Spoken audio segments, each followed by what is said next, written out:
So I look into St. Thomas Aquinas and I realize this guy was like Middle Ages, 750 years ago, Dominican priest, and I'm like, he is still being talked about today?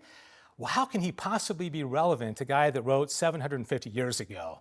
So I just had to learn more. So I went to the Catholic bookstore and I got the Summa Theologia, okay?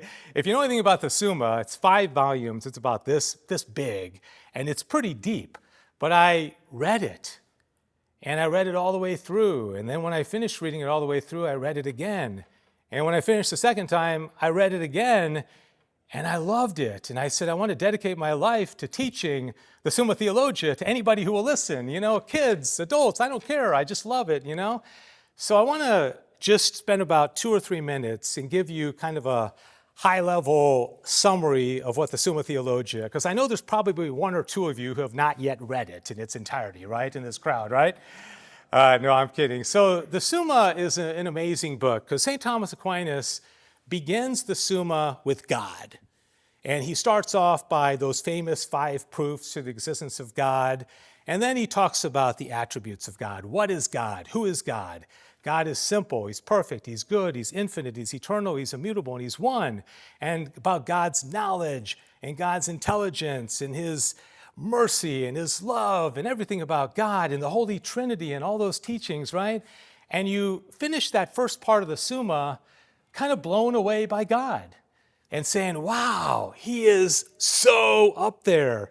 And he almost seems so out of reach, and in many ways he is. He's so transcendent, and he's so beyond me, and I don't even feel worthy even talking about him, much less studying him, because he's so awesome and amazing. And then you go a little bit deeper into the Summa, and you learn about the angels. And you're like, okay, at least they're creatures. Okay, I can relate to them, but they're still way above us. And they are pure spirits, and their intellect, and their will, right? And they're below God, but above us. And then he goes into creation and all these things that are in the created world below us, the inanimate things like the mountains and the sky or the sea, and then also all the creatures like plants and flowers and trees and dogs and platypuses and birds and squirrels and all that. And you'll think, okay, at least something's below us. And then he goes into the treatise on the human being.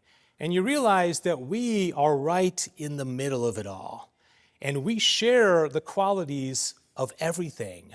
We have a lot in common with those things below us, like souls and bodies and senses and passions and emotions that we share with our dog, right? And we also have a lot in common with the angels, in that we have intellect and will, spiritual souls, right? And we have something in common with God himself, made to his image and his likeness. But our goal is to unite with God. Our goal is to know God. And the problem is we can't do it. We cannot achieve our final end on our own. We're not capable of doing that. So God has to help us. He has to give us his grace.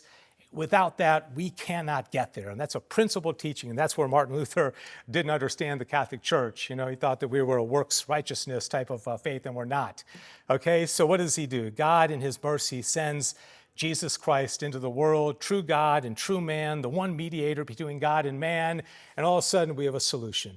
Right now, it's not such a big gap. We can actually come to know God. We can unite ourselves with God because of Jesus Christ.